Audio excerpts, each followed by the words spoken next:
quand Jean-Luc Mélenchon sera Premier ministre. C'est ce qu'il a dit. Il dit vouloir un débat avec Elisabeth Borne avant de la remplacer à Matignon. Vous y croyez ? Écoutez, l'espoir, il est là, il est à portée de vote. L'espoir, il est que dans 3-4 semaines, nous voulons construire une nouvelle majorité à l'Assemblée nationale, une majorité composée d'élus, de députés communistes, Jean-Luc Mélenchon à Matignon, écologistes, et dans le respect, vous connaissez nos institutions. Et dans le respect, vous permettez, dans le respect de la diversité de nos groupes, de nos opinions, nous voulons construire une majorité qui s'est accordée sur ce qui est urgent à faire pour permettre à chacun de vivre dignement. Et c'est ça l'enjeu. Et nous avons la possibilité de nous rattraper sur les élections présidentielles. Les lois ne sont pas faites à l'Élysée, n'en déplaise à M. Macron. Les lois sont faites au Parlement par les députés. Si nous arrivons à construire une majorité qui s'est accordée sur un programme commun qui permet véritablement de changer la vie des gens, des salariés, alors oui, c'est ça l'espoir. Jean-Luc Mélenchon à Matignon, est-ce que vous y croyez ? Je vous la pose de nouveau.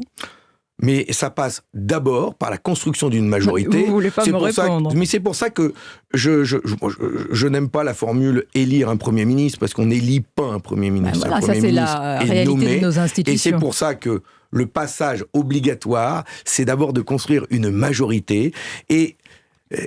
Mais c'est tellement important de faire cette pédagogie parce que les Français aujourd'hui ne comprennent pas forcément qu'il est possible d'élire une majorité à l'Assemblée nationale et donc de changer le cours des choses, d'imposer une cohabitation au président de la République qui permettra, oui, d'orienter, d'avoir une toute nouvelle politique, de reprendre le pouvoir sur les richesses, sur l'argent que nous produisons issu de notre travail et de le mettre au service du travail, de la production, même d'aider les TPE, les PME qui sont aujourd'hui, qui font face à des hausses de matières premières. D'ailleurs, je crains une grande casse dans plusieurs filières, que ce soit dans l'agriculture ou dans le bâtiment. Et si vous n'avez pas cette majorité, ça sera dans la rue que vous mènerez le combat. Chaque chose en son temps.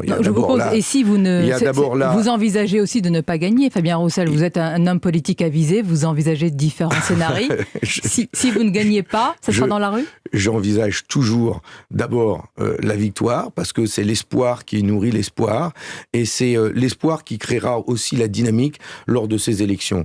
Et je préférerais à chaque fois que l'on arrive à s'expliquer par le débat et dans les urnes, plutôt que d'arriver à des mouvements sociaux qui pénalisent tout le monde au final. Mais si ce gouvernement reste buté, borné, et qu'il décide de maintenir sa réforme de retraite à 65 ans, alors que 70% des Français n'en veulent pas. Mais c'est le gouvernement qui prend la responsabilité d'une colère sociale, et ce n'est pas nous qui la souhaitons, c'est le gouvernement qui la provoque. Et c'est à lui de bien mesurer, de bien réfléchir aux décisions qu'il prendra. Le président de la République ne doit pas considérer qu'il a été élu pour mettre en œuvre son programme. Il a été c'est élu. Quand même le principe, Fabien Roussel. La réforme a été annoncée. Il a été élu par une grande partie des Français qui ne voulaient pas de Marine Le Pen comme présidente de la République. Il faut entendre cela.